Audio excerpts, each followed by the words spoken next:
Hello and welcome to a look at Le Mans for the Commodore 64, a game that was released by Commodore. Now, as you may notice, the game's title reflects a certain very famous race, but beyond that, they have very little in common. In this game, you are racing a Formula something look-alike car along an infinite track, and your objective is to score as many points as possible, obviously, but in order to qualify for an extended time, you have to score 20,000 points within the 60 seconds the game initially gives you. The way you score points is obviously from racing, and the faster you race, the more points you score. But the main contribution towards your point score comes from overtaking cars.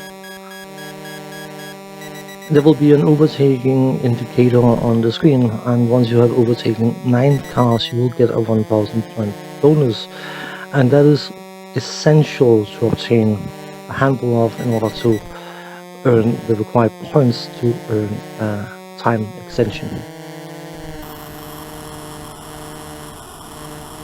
The tracks themselves, or the track I should say, because it's one continuous track, consists of straights and curves and icy surfaces and night driving, which is a cool little thing, but perhaps a bit odd because it comes in chunks and maybe feels a bit misplaced. But of course you also have other vehicles to contend with, and a good part of them will just be driving in straight lines, but some of them will be zigzagging to the point of giving the drivers of the Amiga version of Lotus Speedy Turbo Challenge a run for their money. But of course it is a necessary evil in order to have some sort of challenge in the game.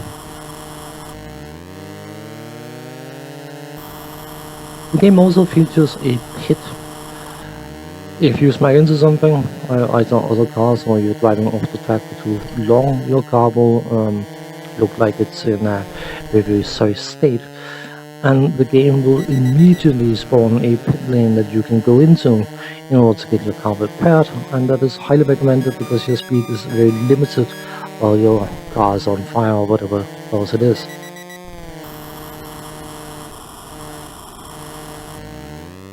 Once you earn the 20,000 points in order to earn an extend, you will not notice that the game is running slightly faster. But what you will notice is the fact that more cars are being put on the track. The difference between 20 and 40,000 points in game speed will not be noticeable, but the difference between 20 and 80,000 points will definitely be noticeable. The thing is though, because of course the game puts extra cars on the track, it becomes easier to get the overtake bonus because there are more cars to overtake. And therefore I don't know whether it's intentional or it is by accident, but as you start the game the 60 seconds feels like 60 seconds, but once you start scoring 80 or 100,000 points, it feels closer to 45 seconds, and the timer definitely runs faster. Meaning that eventually you just cannot qualify for the next extent. From a graphical point of view, I actually think this game looks excellent. You can easily identify the main player car, and you can easily identify the not player cars, and they look distinctively unique in and by themselves, and everything moves relatively smoothly. I mean, it's not exactly the fastest paced racing game ever made, but considering its year of release, I think everything worked out perfectly fine. I'm particularly happy with the use of color. Nothing super detailed, but it works, and it works incredibly well. Of particular note is the night driving. The fact that you can only see the other cars because they are being caught in your headlights is a nice little graphical touch. Music doesn't exist in this game, so very easily covered. But the sound effects I'm very happy about. The engine sound itself is nothing particularly special as such, but in all honesty, it is one of the better engine sounds used in racing games for the Commodore 64 in general, and as such, I think it suits the game incredibly well. Other sound effects are what they need to be, and as such, they, yeah, serve the purpose, all that good stuff. No complaints at all. Now, of course, Le Mans is a 24-hour endurance race which both tests the endurance and skill of the drivers, but just as much the endurance of the cars. Because driving at racing speeds for that kind of time is not something even the best built engines are necessarily overly keen on doing, so it's down to the drivers to drive as fast as possible while trying to prevent their equipment from breaking apart on them.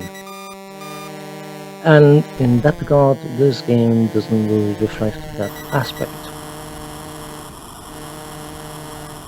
But, and I think that is a very interesting note, if you look at the copyright, it is 1982.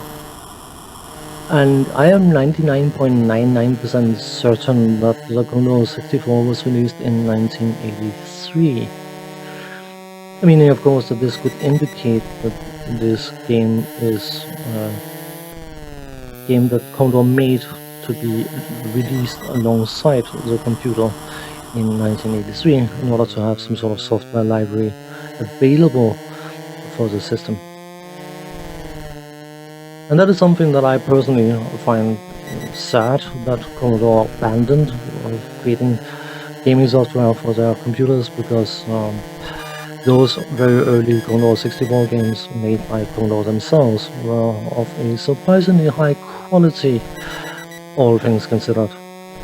Compared to more modern games, of course, they would look completely outdated and all that kind of stuff, but at the time of their release, they were high quality, incredibly playable games. And when it comes to this title, it is a bit simple, but to be honest, I was playing it for about an hour and a half, and I was trying very desperately to beat my own high score, and enjoyed doing so. On that note, thanks for watching, take care, see you next time, bye bye for now.